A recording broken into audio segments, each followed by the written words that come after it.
Hello and welcome back to the channel. My name is Krashy, and today we're going to be doing something a little interesting. I've actually wanted to do this for a while, but I'm not going to lie, I was always worried about even trying because I didn't want to embarrass myself. But I want to do a Q&A video, and I already put it on Twitter, put the tweet on Twitter, and then I got some questions from you guys. So I'll be putting the tweets on the screen so you'll be able to see them, and I'm just going to go read them from top to bottom. And actually, I quote tweeted it looking for any more, extra questions from this morning, and there was one reply on the quote tweet. So coming up from Zeslol, I'm just going to go ahead and start off with him.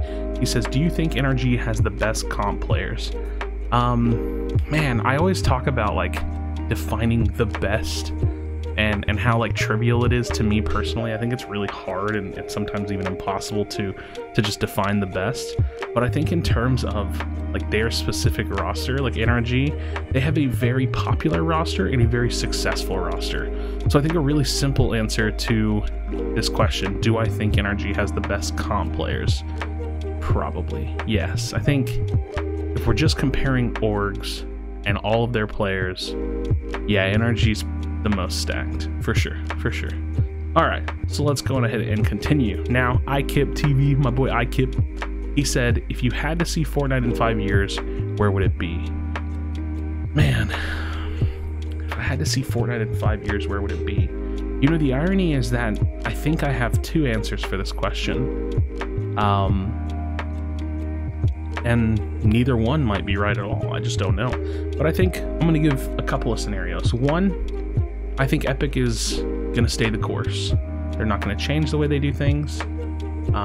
They're going to continue to innovate in terms of what they develop, like new items, cars are coming out, the Choppa was pretty new, and things like that. But I think more or less Epic, and I think they've shown this, they've kept their standard outline. They have like what's the word I'm looking for? They have their way of doing it, their vision, and I think they're going to stick with that. Now, the funny thing about Fortnite is that I don't really believe that games like get killed by other games. It's usually the games themselves that kill themselves.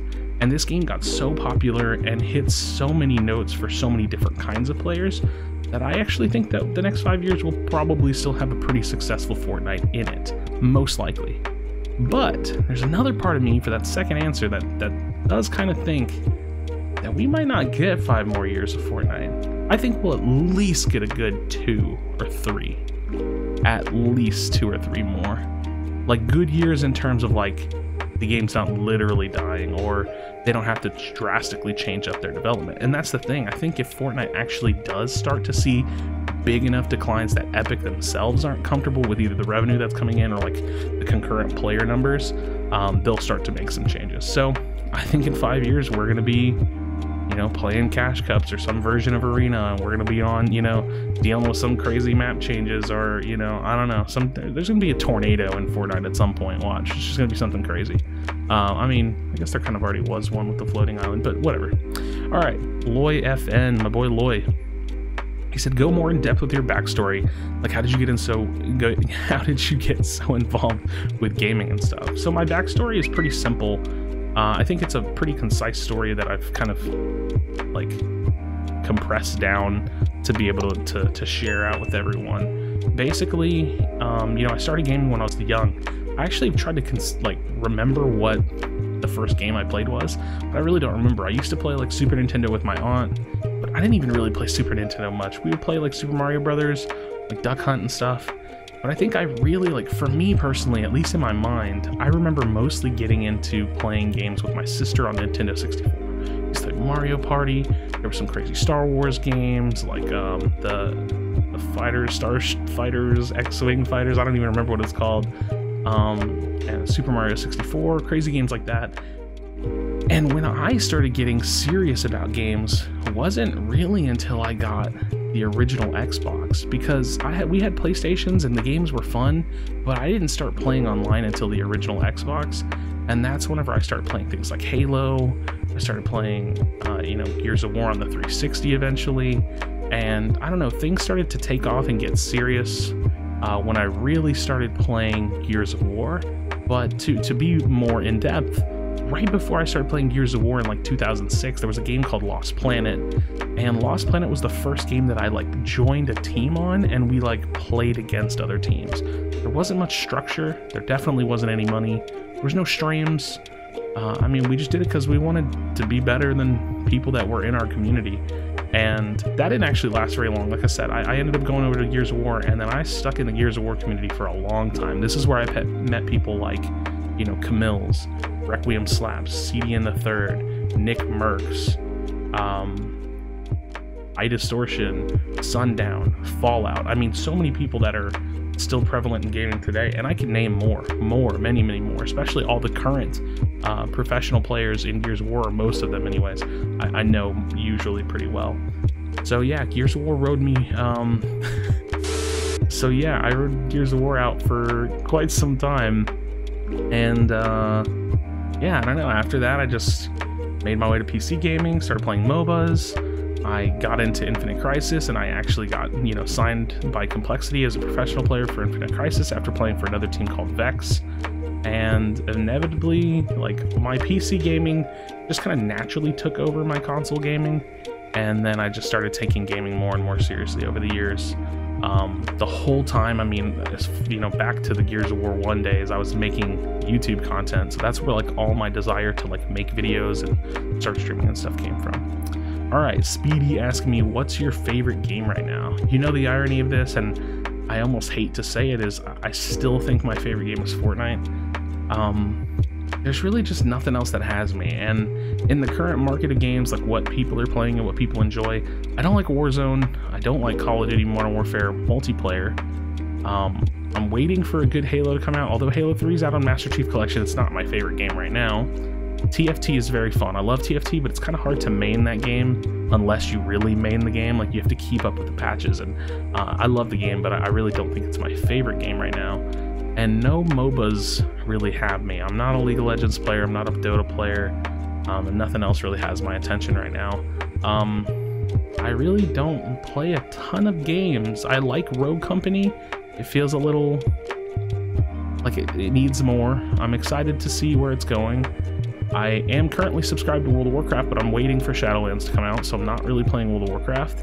And a big game that I'm looking forward to is Ashes of Creation, which is an unreleased MMO that hasn't even hit Alpha 1 yet, so long time on that. But my favorite game is Fortnite. Now, the thing about Fortnite being my favorite game is that it is not currently giving me the experience that I want, but it's still an amazing game, and I don't ever want to hit Epic too hard on that. I mean, I get onto the Epic a lot, at least on Twitter, and I complain a lot because there's a lot to complain about, but it's still my favorite game. It's a really great game. Brittle Loki asking, what did you do to grow your channel? So it's actually funny, I have a few questions in here that are like about growth and stuff like that, and you know, just to let you guys know, you know, I'm still a very small creator. I have 8,000 subscribers, whatever that means. I don't feel like trying to understand that. You know, I have 2.8k subscribers on YouTube, and I'm averaging like a few hundred views, but that's not really anything. The biggest thing about growing your channel is like, I just feel like you have to be very active on social media. I think the importance of building a brand, like coming up with like a good color palette, like making good designs, and then just getting a very cohesive, like everything needs to fit together. My name's Krashy on everything, just about. My designs always look about the same, my logo's pretty clean, my overlays always fit the same color palette. Like, I've built a pretty strong brand for someone that's just still a small creator. And then the craziest part, and this is what I'm working on personally, is just being active. And I don't just mean like on Twitter and stuff, because that is very important, especially if you're trying to grow a Twitch channel. Being active on Twitter and Instagram and TikTok even. But for YouTube, you have to make good content, but you also have to make content that's good frequently. And I struggle with that for sure. So I'm trying to work on that more. But so that's my thoughts, I suppose. Yo, FPS Riot asked, favorite Super Mario game? I think that's a simple one. Super Mario 64 for sure. It's really like the first one that I actually cared about and played a lot of on my own. And really, really good. Hunter MD said, what led you to cast gameplay? And then like a second question, how did you find Kungarna and make such a huge name for yourself? So I'm gonna jump into the second one. How did I find Kungarna? I actually had been following Michael, or the Fortnite guy, all the way through his Overwatch career. I was pretty big in Overwatch. Like I loved playing the game. I was grinding, paying attention to Overwatch League and the competitive scene before you know, Overwatch League even happened. I used to be on a team with Kefri, if y'all know who Kefri is. I mean, I was all in the Overwatch scene, and so he was playing professionally. I watched him play professionally, and then he got into making content. I watched you know, the Fortnite guy make content, and then so whenever he became the Fortnite guy, I actually found him later on. I didn't even know there was a person named the Fortnite guy, and I saw him like, oh, I'm announcing my team, and I knew who he was at that point, and in my mind I was like, he's going to make Team Kungarna, because he already had Kungarna in Overwatch. So that's how I found Kungarna. And then really it took me a long time to get in KNG. I really wanted to be in, but I didn't really fit their, like, what they were looking for, because I wanted to join as like a content creator, and I am a content creator for the team, but that's not the only thing that I do, really. Like, I'm really in the team for casting right now, and so yeah, that's why I'm in the team, and that's how I've made a name for myself, is just by working hard and trying to be a better caster. Now let's jump back to the first question from Hunter. What led me to cast gameplay? You know, there's a caster show host named MLG Puckett, or Puckett, Chris Puckett, and he was, you know, big name in the MLG scene. And Puckett, you know, he has a very distinct casting voice, and I kind of like started casting like just to like pretend to be like him. And then over time, like, I kind of like developed my own style, and people would always tell me, oh, you're really good at this. And then I realized I just like to do it, and I kept doing it, and I've been trying to improve, and I've casted online tournaments, I've casted live events. I mean, it's been a roller coaster. So I don't know, I just started doing it for fun, and then I liked it, and I tried to improve, and now I'm still doing it for fun, and I like it, and I'm trying to improve. So Jace is asking, what's my dream job as a kid, and where do you see yourself in 5 years? I don't know what my, like, as a child, like, if I'm thinking about like when I was young, I think my dream job, or like, I think I remember saying like I wanted to be an astronaut. I don't know if that really fits the question, or if you're asking me more literally, like when I was growing up, like maybe as a teenager, what I wanted to do for a job. But like, I remember as a child, I said I wanted to be an astronaut. But when I was like growing up, like as a more of a teenager, I knew I wanted to do something in gaming. It didn't exist the way it exists now. So, you know, to even have like a specific focus back then didn't really resonate with me. I mean, sure, being a pro player is great. I mean, that's definitely something that I was trying to pursue for a long time. And I got to do that for a little bit. I mean, obviously it's not like my full-time thing. I never blew up as a pro player. But, yeah, I don't know. So yeah, definitely something gaming related, or as a really young child, an astronaut. And where do I see myself in 5 years? Man, 5 years is so short, and it's so long at the same time. And it's just really hard to say what I'll be doing. I don't know. I might be, you know, I might have gone back to school and finished school and working a technology job like I was, you know, not that long ago. Or maybe, you know, my YouTube and Twitch and stuff will take off more, and I'm doing that full time. I know so much that KNG has planned, and I really love being a part of the team. So who knows, maybe that turns into something crazy with me involved in it too. And ultimately, I don't know. I don't know where I see myself in 5 years. I know that I hope that whatever I'm doing, it's something that gives me like a sense of purpose, and it's something that I can enjoy, because that's just really how I want to spend my time, is doing what I enjoy. Yo, Sergeant Floppy Ears saying, what is your backstory? So I kind of gave my backstory a little bit, but I'm going to give the quick summary again. Started competing in like 2006, 2007, Gears of War. Eventually led me to PC games. Started competing in MOBAs. Signed to Tier 1 organization Complexity. Probably the highlight of my professional career. You know, that kind of like paired or tied in with my career as a Fortnite pro, you know, early on playing at PAX and TwitchCon. And then, yeah, leading me now to just like trying to pursue content creation and working with KNG as a caster. Tiny Tiramisu said, what's your favorite Pokemon? And will you be streaming the Pokemon mobile when it comes out? Unfortunately, I will not be streaming the Pokemon mobile when it comes out. I can't wait to play Pokemon Unite, but I don't own a Switch, and I don't have a capture card to stream from a console. So I used to have all that, but I don't stream console games anymore. So yeah, I doubt I'll be streaming that. And my favorite Pokemon, I'm so basic. It's probably Charizard. It's always been Charizard. I used to have a dark Charizard and like a laminated regular Charizard when I had the cards. So let's see. Yo Red Y said, "How did you get your biggest growth?" I just ate a lot. You know, I don't know what to say. You know, when I was no, I mean, I don't know. My biggest growth, I'm trying to think of when that was. There's been so many, like, the way that I see growth, it's like it comes in like spurts, you know. You kind of get these like these spurts of growth, and you know, one of my bigger spurts of growth has definitely been, you know, in big parts of my career. So like when I signed with KNG, big spurts of growth. When I, you know, qualified for the finals at PAX, or when I was playing in any of the Fortnite lands, like people like paid attention, big spurts of growth. Yeah, I don't know. I think it's just like about being prepared, and when an opportunity hits, you just have to kind of like jump on it and be ready for that growth to kind of kick in and work for you. Zowie says, "Do you think I have potential for KNG?" Be honest. Yeah, I do. Wazzy said, "When will I get to meet you in person?" COVID. Falcon said, "What would you say is the most important thing to do when you're trying to improve at any video game?" It's probably to, and this might sound like an odd answer, it's probably to work on your mindset. And the reason I say that is because you have to adopt a very, like, what's the word? You have to adopt a mindset that allows you to not make excuses and be so goal-oriented that you're very objective and true with yourself.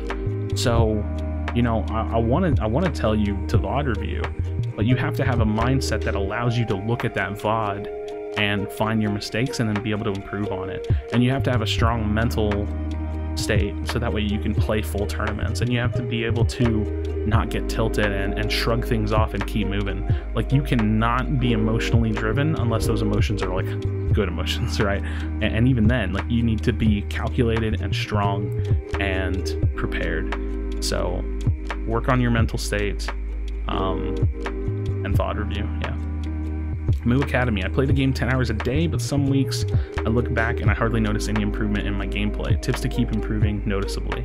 So the thing about improvement is it's the same thing with growth. You don't really just get like a constant, I feel like anything in life that you're really trying to reach for, or like a goal, you don't just get like a constant growth. You get these plateaus, and sometimes you fall and sometimes you get back up. And honestly, the thing about growth or progress is, like, sometimes you don't notice it. Sometimes you just have to trust the process and not reach into motivation, but just use willpower. And I talk about that a lot with weight loss and stuff. Like, sometimes motivation just isn't there.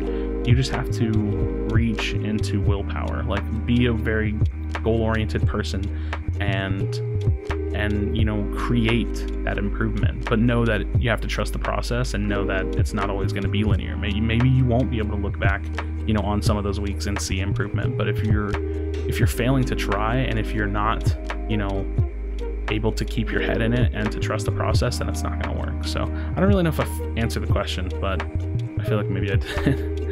Falcon asked again, can streamers as pro players in less mainstream orgs live off their salary, or do they have to rely on earnings, ad revenue, etc.? No, yeah, not really. I mean, less mainstream orgs, they're not going to pay you a big salary unless you're like their one superstar and they have like enough money or like an investor to make that happen. So the answer really is like no. So if you're kind of like a tier 2 anything content creator, or tier 2, tier 3 pro player, you know, you're not on the biggest org, you're not, you know, winning too much, your YouTube views aren't very high, then no, you're gonna have to, you really can't live off that, not well. And the things that you'll need, like good internet, a nice place to live, you know, stuff like that, you're gonna have to grind on the side. And a lot of esports, especially if you're grinding to be a pro, is like grinding real life and then grinding the game. There's a lot of people now that feel like you can't be successful over here in the game if you have to grind real life as well. Like, people want to quit school, or they want to do online school, or if I had a PC I could do this. It's like you have to grind all that first. If you want a PC, you need to go get a job and work for it. If you got to pay your bills, you need to get a job and pay your bills, blah blah blah blah blah. So you have to like grind both. Like, it's just part of the grind. Viz said, how are you able to play Fortnite comp back then? I'm assuming you mean like the LANs. That's the only way I can really assume.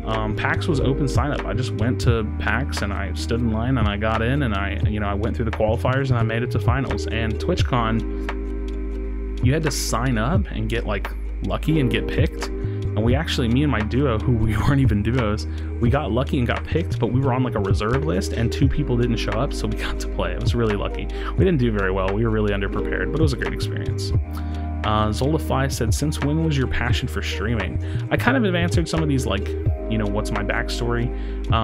But yeah, when I was playing Gears of War, I don't know, everybody was starting to, like, people were recording, and then people started figuring out how to use that recording, you know, technology, like the old, old recording devices to stream. And then, you know, Justin TV turned into Twitch TV and people started streaming. And, you know, I started watching, you know, really early streams, like with people that were so early into streaming, and it just looked cool. I don't know. I don't even know, like, how do you even decide to just like jump into streaming? I don't know. I just did. I don't know.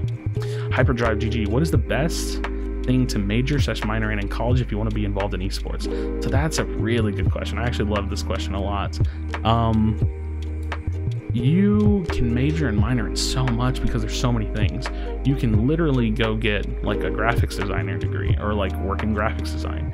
You can, you know, you can get into motion design, which is also probably another art degree. Film, you can learn about videography and learn about, you know, working as a, you know, as someone in film or working on that content side of things. You could do photography and be an event photographer or work for an organization as a photographer.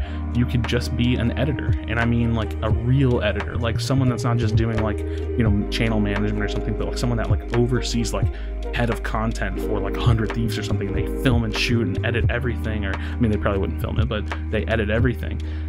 You could get into business, and this is not an arena I'm super comfortable talking about, but you can get into business and have a business degree and be, you know, a marketing strategist, but that's more marketing.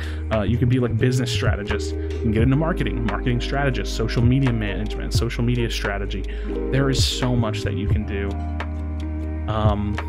I think a lot of esports is marketing, so that's probably a pretty safe one, but it really just depends on like what angle you want to hit esports from. And, you know, not everybody can just, you know, get a degree in content creation or professional play. That's not really how that works, but there's a lot of avenues where you can really pinpoint what you're looking for, and what you like to do, and then go after that degree. Edge, OBB Edge said, how do I join KNG? Grind, man. To keep it simple, you have to be better than other people that are grinding for the team. You have to make better content than the people that are grinding for the team. You have to outplace them. You just have to grind, and even then it's hard to get on our radar because we can't recruit everybody. We have, you know, hundreds of thousands, 100,000 plus people that are looking at the team. We can't recruit everybody, but if you are the best and if you work hard, and I mean really work hard, don't just say, oh, I get on the game and I grind, because like what does that even mean if you're not producing something, if you're not building a brand, if you're not making good content, if you're not placing well, practicing hard? People think they're grinding. I say this all the time, especially on my stream. People think they're grinding. They're not. So grind. Yeah. And I think this might be the last one from Flashy. He said, when you get kind of famous on the YouTube industry and once you join KNG, do you still have time to hang out with your old friends, the ones that were with you when you were nothing? So I think it's funny because this is like almost like a flattering question. I think he's saying like, saying that's me. Like I'm kind of famous and doing stuff like joining KNG in YouTube industry, although I don't feel like I'm obviously not that way. My channel's small, but I am happy to be on KNG. Yeah, I still make time for my friends. I mean, it depends on what you're doing. It depends on what your goals are and what you're willing to sacrifice. But I live with a friend, luckily. I hop in Discord with my IRL friends and hang out with them all the time. Yeah, I make time for my friends, and I definitely think it's important to do so and not to like lose yourself, right? You know, that's person to person though, whether or not you make the time and, you know, what you want to sacrifice either for your career or for your social life, for your friends. It's up to you. Depends on what kind of person you want to be. So this was actually super long, but I loved every second of it. I'm probably going to edit a little bit of it down. Thank you so much for checking out this video.